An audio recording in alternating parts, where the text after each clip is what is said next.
Hello students, आज का ये हमारा लेक्चर नंबर 4 है। इसके अंदर हम क्या करने वाले हैं, हमारे जैसे कि आप सभी जानते हैं कि हम बायो-सैवर्ट लॉ के एप्लीकेशंस कर रहे हैं। उसका एप्लीकेशन नंबर 3 है, जो कि है magnetic field due to a long solenoid at any point on the axis. यानी का एक सोलेनॉइड है, उसके एक्सिस के किसी पॉइंट पर हमको मैग्नेटिक फील्ड की वैल्यू फाइंड आउट करनी है।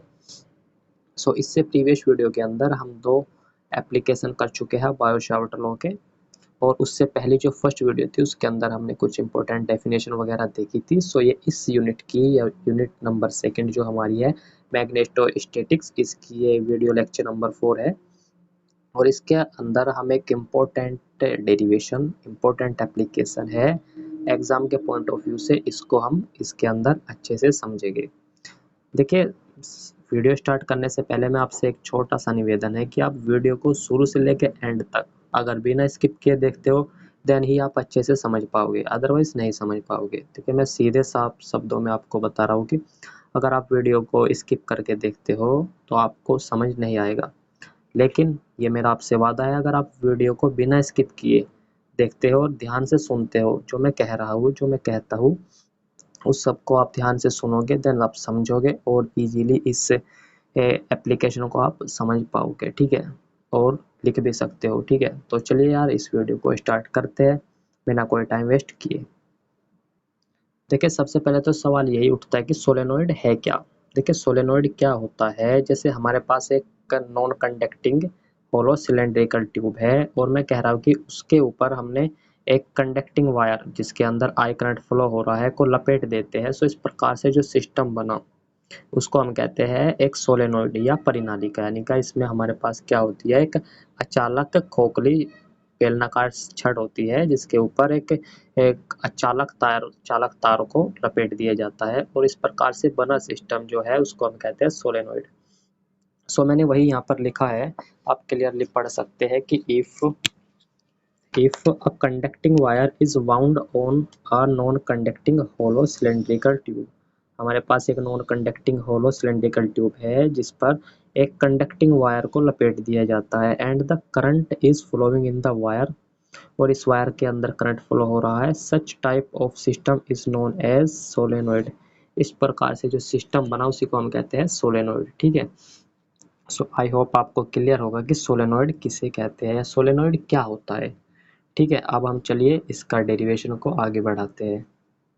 देखिए यार, ये हमारे पास कोई सोलेनॉइड है, ये इसका एक्सिस है और इसके एक्सिस पर ये कोई पॉइंट P है जिस पर हमको मैग्नेटिक फील्ड की वैल्यू फाइंड आउट करनी है। हम क्या करेंगे, सबसे पहले हम एक इसका स्मॉल लेंथ एलिमेंट dl लेंगे। क्या लेंगे? स्मॉल लेंथ एलिमेंट dl, और इसके कारण इस पॉइंट P पर जो मैग्नेटिक फील्ड होगा उसकी वैल्यू फाइंड आउट करेंगे एंड देन उसका इंटीग्रेशन करके हम कंप्लीट सोलेनॉइड के कारण जो यहाँ पर मैग्नेटिक फील्ड होगा उसको फाइंड आउट करेंगे, ठीक है। चलिए स्टार्ट करते हैं। उससे पहले मैं आपको ये जो डायग्राम है एक बार इसको प्लेन पेपर पे आपको बनाकर समझाता हूँ, ठीक है।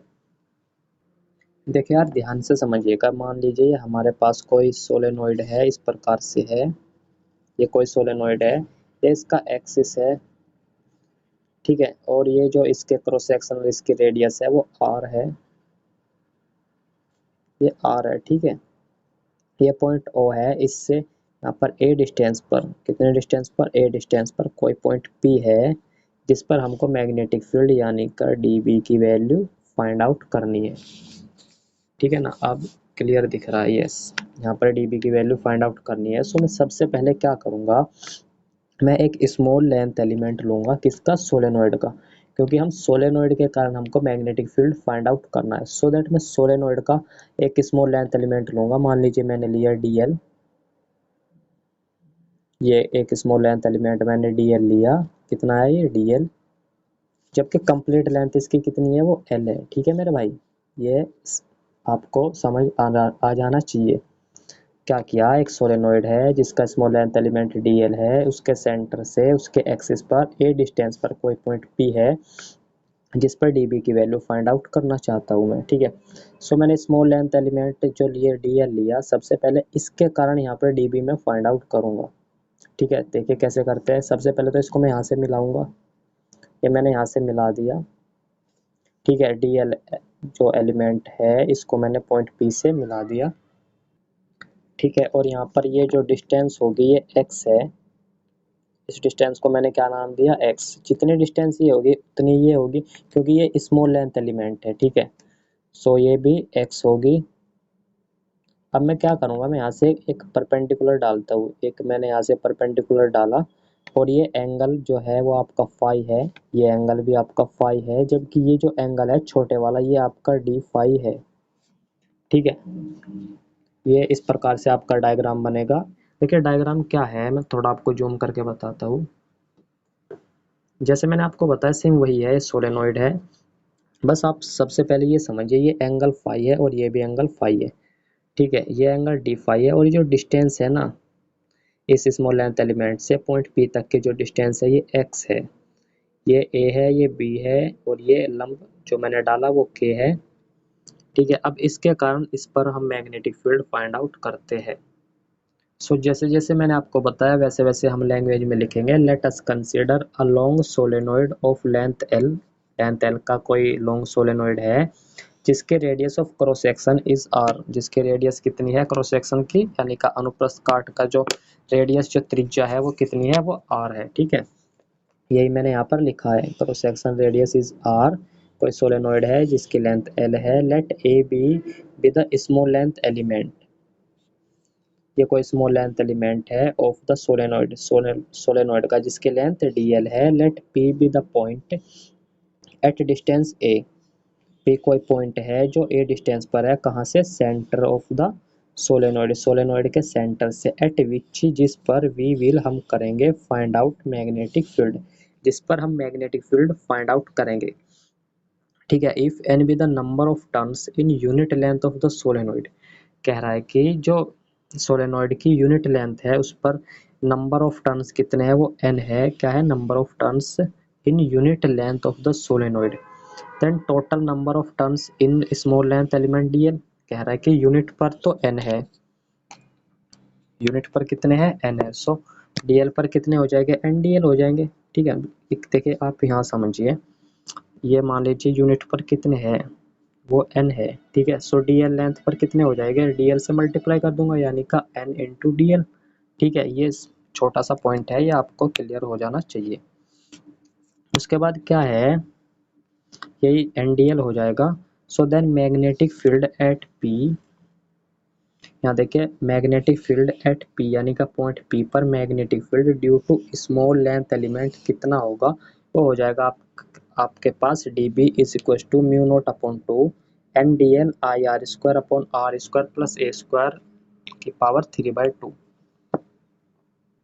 ठीक है, अब आ जाइए आप ट्रेंगल बी पी के, ट्रेंगल बी पी के में क्या होगा, जैसा हमने कल के डेरिवेशन में किया था कि एंगल क्या होता है, एंगल होता है आर्क अपॉन रेडियस।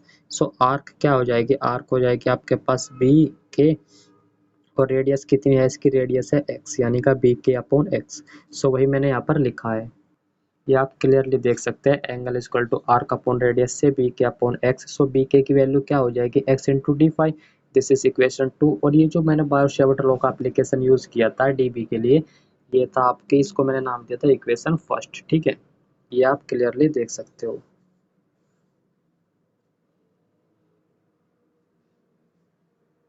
देखिए अब देखिए इस छोटे वाले ट्रायंगल में ए बी के, इस छोटे वाले ट्रायंगल में क्या होगा, इसमें हो जाएगा sine phi is equal to B K upon D L. ये देखिए साइन फाई क्या होता है, लंब बटे कर्ण, और लंब क्या है यहाँ पर बी के अपॉन कर्ण, कर्ण है आपका डी एल, तो B K upon D L. तो यहाँ से बी के की वैल्यू क्या हो जाएगी, D L into sine phi, this is equation third. And equation second से क्या आया, बी के की value X D phi. So इसको और इस वैल्यू को मैं इक्वल रख दूंगा, तो क्या हो जाएगा हमारे पास, x D phi is equal to d l sine theta. यहाँ से डी एल की वैल्यू हो जाएगी x D phi upon sine phi. अब मैं इस वैल्यू को इक्वेशन फर्स्ट में रखूंगा, then equation first gives d B is equal to mu not upon 2 N I are square upon x cube x D phi upon sine phi. ठीक है, और यहाँ पर में क्या हो जाएगा हमारे पास, d p equal to mu not upon 2 N I are square as it is, d phi रहेगा, एक एक्स से एक एक्स कटेगा, सो क्या बच जाएगा, X square upon sine phi.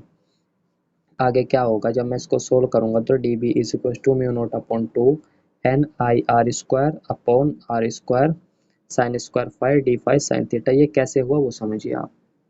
अब देखिए आप कुछ सेकंड के लिए ट्रायंगल ओ ए पी में देखिए, ट्रायंगल ओ ए पी में क्या होगा, ये देखिए sine phi equal to R upon X हो जाएगा, क्योंकि फाइव यानी का एंगल, एंगल के सामने की साइड होती है परपेंडिकुलर, यानी का आर अपॉन हाइपोटेनस, हाइपोटेनस क्या है इसकी एक्स, यानी का आर अपॉन एक्स हो जाएगी, किसकी value sine phi equal to R upon x.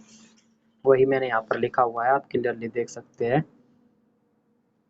In triangle O A P sine phi equal to R upon X, so X equal to क्या हो जाएगा R upon sine phi. So उसी की value मैं यहाँ पर रख दूंगा, यहाँ पर मैं x के स्थान पर रखूंगा R upon sine phi, so यहाँ पर रखूंगा ना, सो क्या हो जाएगा R square upon sine square phi, so sine square phi ऊपर जाएगा और नीचे आर स्क्वायर बचेगा, ये साइन स्क्वायर फाइव, एक साइन फाइव से एक साइन फाइव कटेगा। सो फाइनली क्या आ जाएगा, D B is equal to mu note upon two N I sine phi D phi. ठीक है, अब हम क्या करेंगे, magnetic field due to complete solenoid, complete solenoid के कारण जो मैग्नेटिक फील्ड होगा वो हम कैसे फाइंड आउट करते हैं, वो हम इंटीग्रेशन करके फाइंड आउट करते हैं। सो चलिए इंटीग्रेशन करते हैं एंड देखते हैं फाइनली क्या रिजल्ट आता है। डीबी का जैसे इंटीग्रेशन करूंगा then I will get B is equal to mu not upon two N I as a constant, ये बाहर आ जाएगा और इंटीग्रेशन होगा साइन फाइव डी फाइव का। ठीक है, क्योंकि लिमिट क्या है फाइव वन से फाइव टू है हमारे पास। सो बी की वैल्यू हो जाएगी mu note upon two N I sine phi का इंटीग्रेशन क्या होता है minus cos phi, limit phi one से फाइव टू। सो ये माइनस बाहर लिया मैंने, mu note upon two N I cos phi two, यानी का upper limit minus lower limit cos phi one. अगर मैं यहाँ से माइनस कॉमन लूंगा तो हमारे पास क्या आ जाएगा, हमारे पास हो जाएगा B equal to mu note upon two N I cos phi one minus cos phi two. So ये हमारे पास एक्सप्रेशन हो जाएगा किसके लिए, magnetic field due to a solenoid के लिए, किसी सोलेनोइड के एक्सिस पर कोई पॉइंट पी है जिस पर मैग्नेटिक फील्ड ये होगा। ठीक है, अब मैं इसमें दो केस बनाऊंगा, केस क्या बनेगा पहला देखिए, if solenoid is very long, अगर सोलेनोइड बहुत लॉन्ग है देन क्या होगा, 510 होगा एंड 52 180 होगा। सो मैं 51 एंड 52 की वैल्यू सीधा इस फॉर्मूले में रख दूंगा, तो हमारे पास इजीली आ जाएगा mu note upon two N I cos zero minus cos 180। So ये यहाँ से आ जाएगा mu note upon n I, क्योंकि इसकी वैल्यू कितनी होगी वन, इसकी वैल्यू होगी minus one, so minus minus plus, यानी का प्लस वन हो जाएगी, प्लस वन ये और एक ये, यानी का टू हो जाएगी, और टू से ये टू कैंसिल हो जाएगा। सो आ जाएगा म्यू नोट इंटू एन आई।